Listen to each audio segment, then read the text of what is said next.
Sorry, I didn't see you there. I guess you caught me reading my Sunday funnies version of the Bible, the Mormon Bible.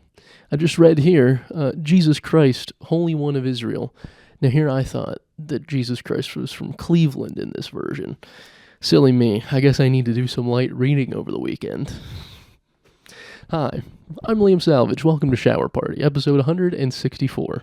I'm glad to have you. Now turn your book to page Alma 1547-17. They name their pages like they're spaceships. Oh no, sorry, it's page 247. I guess their chapters are named as spaceships.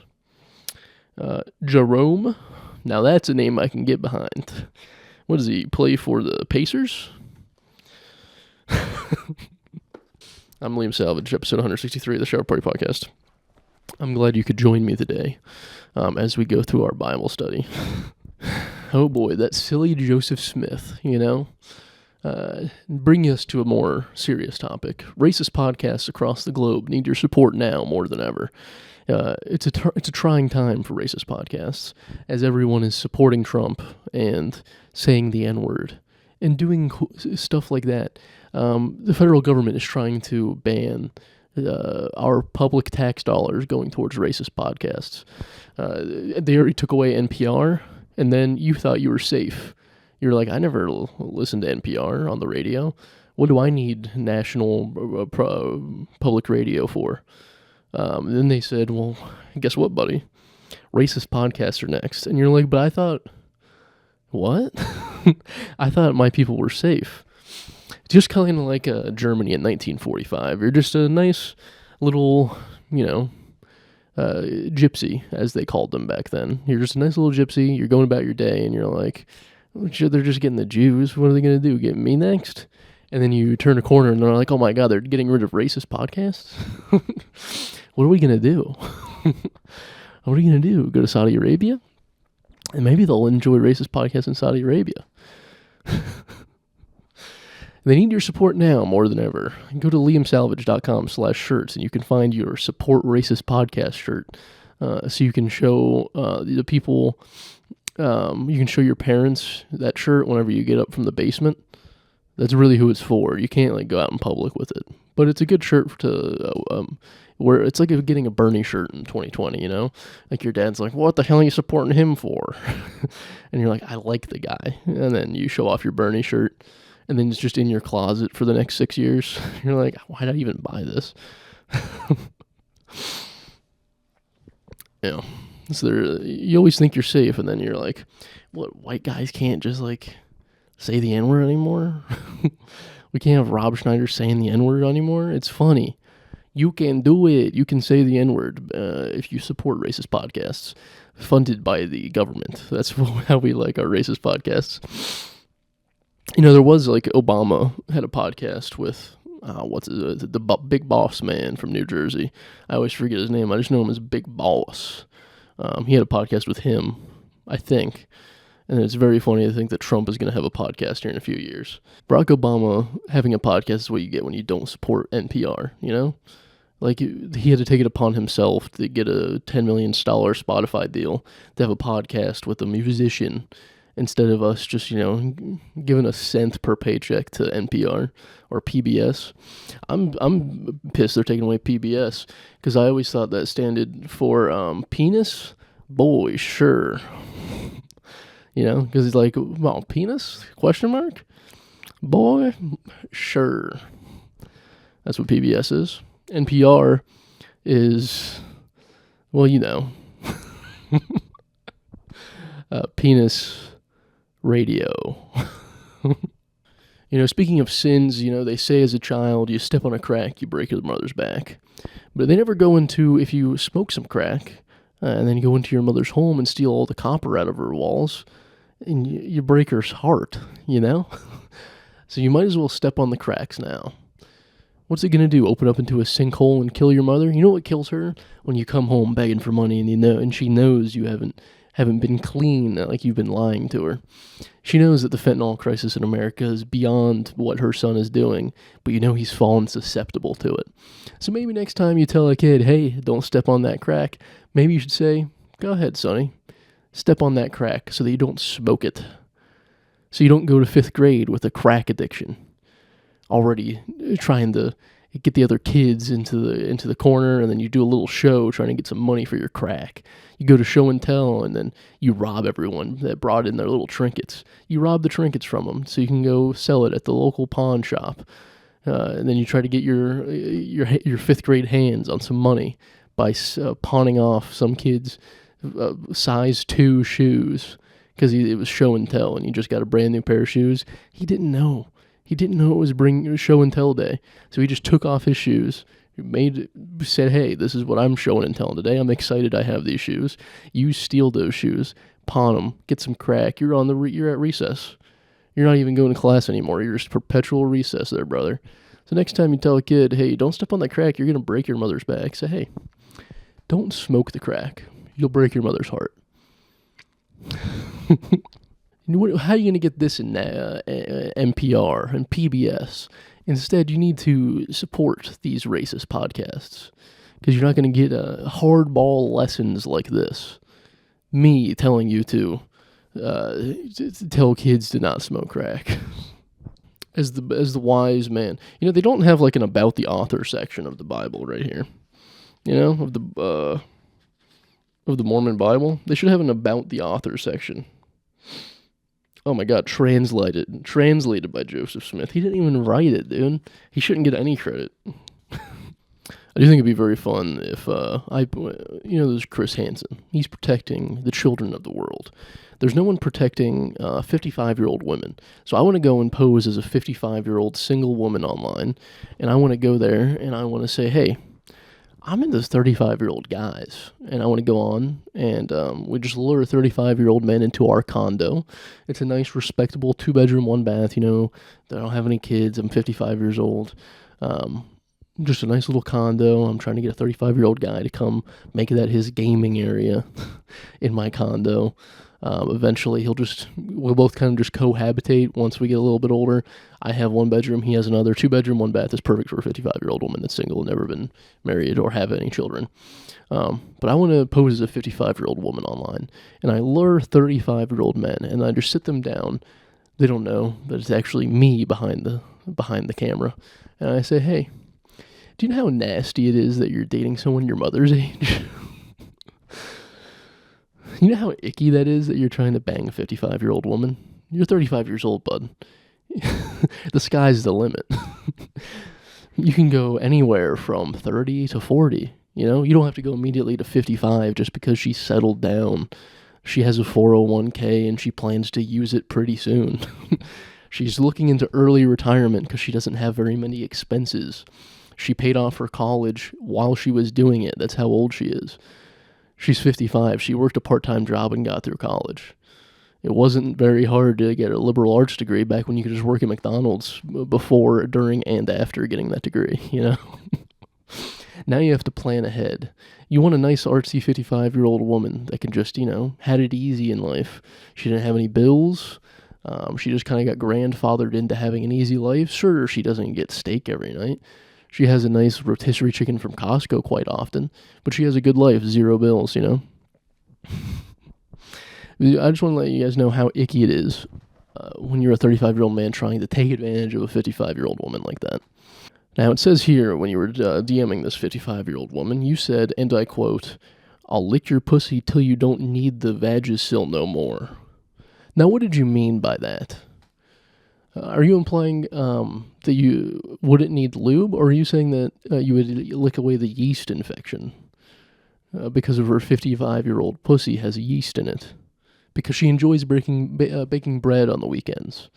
Are you saying you're trying to take advantage of this 55-year-old woman's vast free time in which she likes to fill it with baking breads for the local food pantry? Are you trying to take advantage of this sweet woman and try to have sex with her like an icky man?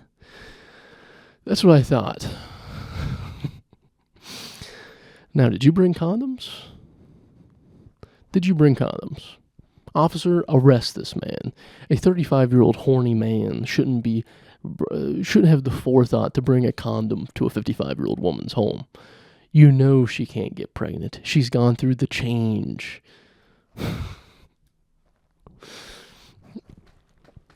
That's not... Brother, you're getting arrested for pure stupidity for bringing condoms to a 55-year-old woman's house. You assume she has them, or you don't use them. You get what I'm saying? 55-year-old single woman with no kids, you have to assume she's either prepared or ready for the consequences. Dare to resist, 55-year-old pussy. I'd like to take this time to explain to you the importance a Asian establishment such as a poke place being run by Mexicans. And it's very important in our current climate that this takes place, because you guys can both bond over not knowing how to pronounce the menu. Personally, I went and I went to a poke place. I was like, I'm going to treat myself and get one of these sides. There's spring rolls and there's something else I just can't pronounce. Yasume ka something, you know what I mean? And I was like, sounded it out to the lady. She's like, I know, I got trouble with that one too.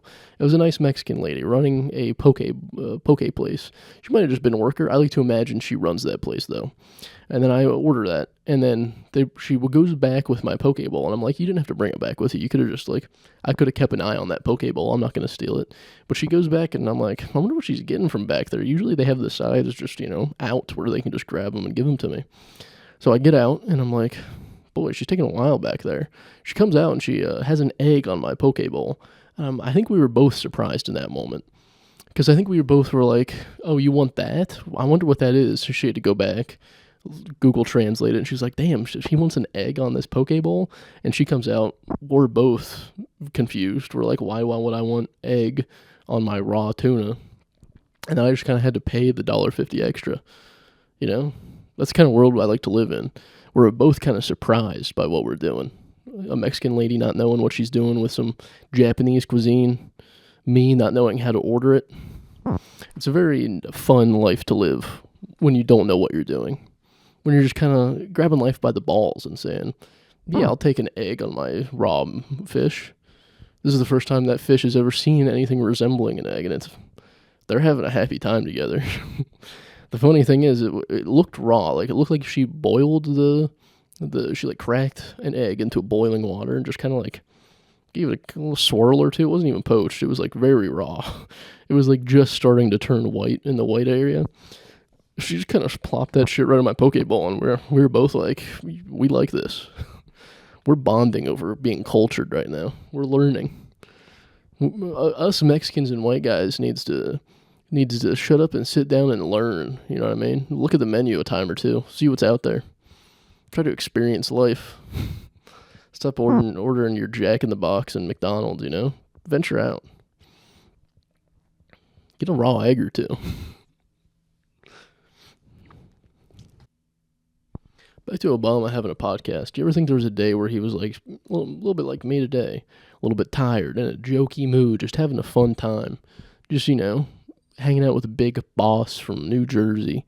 Just talking some bullshit. And then they're revealing some secrets at secret time on the Obama podcast, Obamacast. And then he's like, guys, let me tell you a little secret. I voted for Trump. Joke's on you. I've been a cool comedian podcaster this entire time. Joke's on you guys. Yeah, I think he did that. Yeah, I think he probably had a day like that, a cool, quirky, goofy day, where he's just having some fun with a big boss from New Jersey. I forget his name. I'm going to continue for the rest of my life calling him Big Boss from New Jersey. I know fucking Lip from Shameless is playing him in a movie, biopic.